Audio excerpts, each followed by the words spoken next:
Hi friends, welcome to தில்ஸ் cooking. இந்த வீடியோவில் நம்ம என்ன பார்க்க போகிறோன்னா பிளாக் ஃபாரஸ்ட் கேக் எப்படி செய்கிறதுன்னு பார்க்க போகிறோம். இந்த பிளாக் ஃபாரஸ்ட் கேக்கு விரும்பாதவங்க யாருமே இருக்க மாட்டாங்க.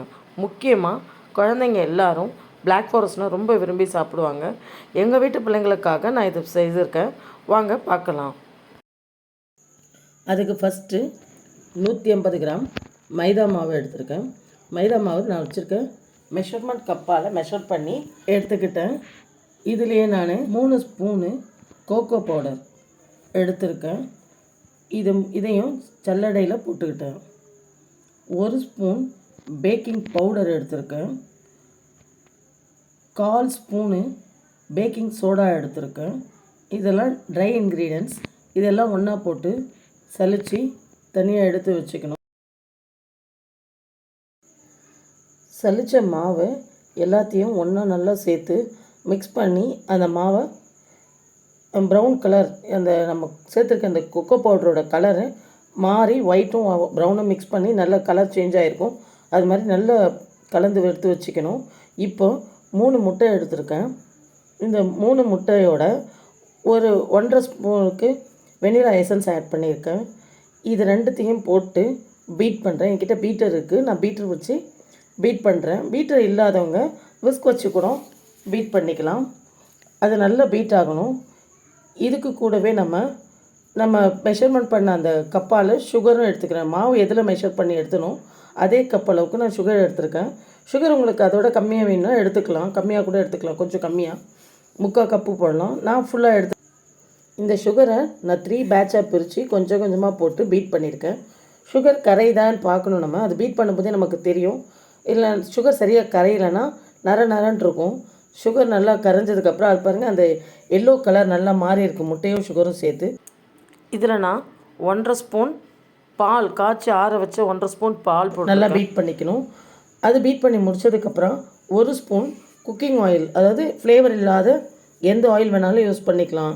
இதில் ரீஃபண்ட் ஆயில் நல்லது. ரீஃபண்ட் ஆயிலில் எந்த ஸ்மெல்லும் இருக்காது. ஸோ அதையே போட்டு நம்ம நல்லா பீட் பண்ணி எடுத்துக்கலாம்.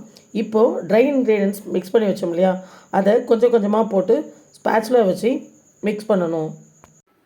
மாவை ஆட் பண்ணும்போது ரொம்ப சாஃப்டாக ஸ்லோவாக தான் ஆட் பண்ணி அதை மிக்ஸ் பண்ணணும். ரொம்ப ஹார்ஷாக பண்ணக்கூடாது, அதனோட ஸ்மூத்தினஸ் போயிடும். ட்ரை இன்க்ரீடியன்ட்ஸு கொஞ்சம் கொஞ்சமாக போட்டு கட் அண்ட் ஃபோல்ட் மெத்தடில் நம்ம அதை மிக்ஸ் பண்ணணும். பாருங்கள், அது எப்படி பண்ணுறேன்னு பாருங்கள். அது ஒரே டைரெக்ஷனில் நம்ம அந்த மாவை நம்ம கலந்து விடணும்.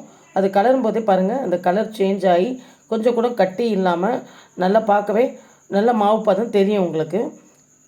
ரிப்பன் கன்சிஸ்டன்சியில் இருக்கணும்.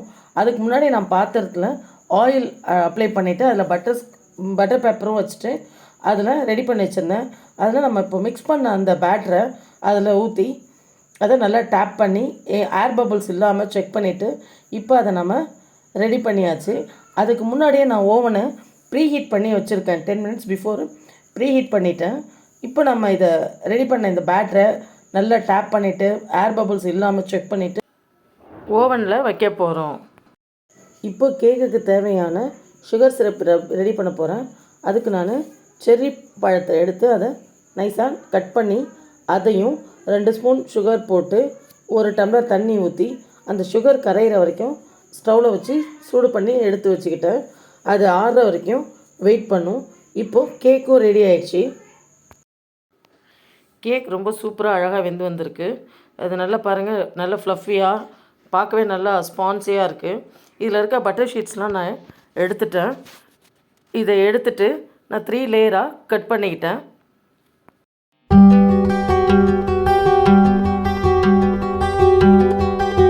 இந்த கேக் லேயர்ஸ் மேலே செர்ரி சிரப், சுகர் சிரப் பண்ண இல்லையா, அதை ஆற வச்சு எடுத்து வச்சுருந்தேன். அதையும் இந்த லேயர் மேலே அப்ளை பண்ண ஆரம்பிச்சிட்டேன்.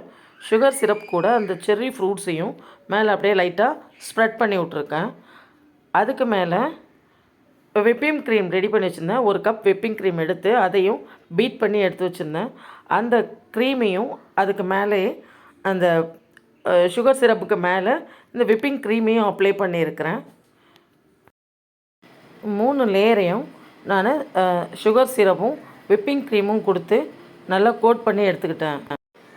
இதுக்கு மேலே எனக்கு தெரிஞ்ச சும்மா இந்த டிசைன் பண்ணிவிட்டு இதில் செர்ரி ஃப்ரூட்டை வச்சு இந்த பிளாக் ஃபாரஸ்ட் கேக்கை கம்ப்ளீட் பண்ணி 2 hours ஃப்ரிட்ஜில் வச்சு எடுத்தேன்.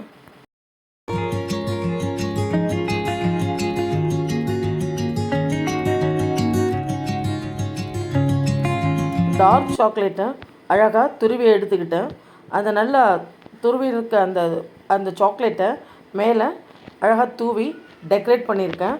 சைட்லேயும் அதை ஃபுல்லாக அப்ளை பண்ணி வச்சுருக்கேன்.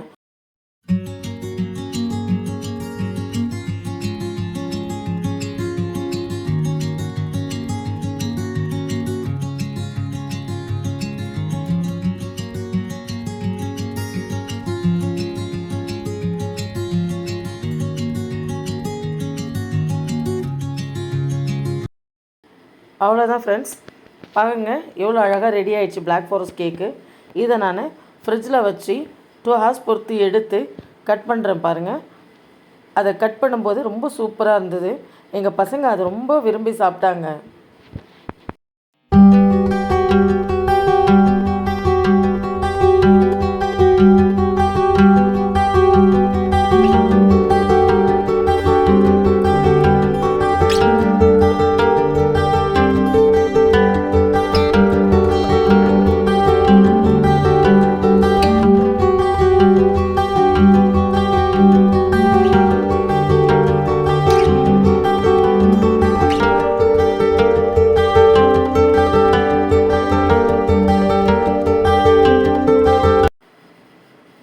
பாருங்கள் ஃப்ரெண்ட்ஸ், இது ரொம்ப ஈஸியாக முடிஞ்சிருச்சு. உங்களுக்கும் இதே மாதிரி செய்யணுன்னா இதை பார்த்து செஞ்சு பாருங்கள். செய்துட்டு உங்களுக்கு எப்படி வந்ததுன்னு எனக்கு கமெண்ட்டில் சொல்லுங்கள். ஃப்ரெண்ட்ஸ், எங்கள் தில்ஸ் குக்கிங் சேனல் சப்போர்ட் பண்ணுங்கள், லைக் பண்ணுங்கள், ஷேர் பண்ணுங்கள், சப்ஸ்கிரைப் பண்ணுங்கள். Thank you friends.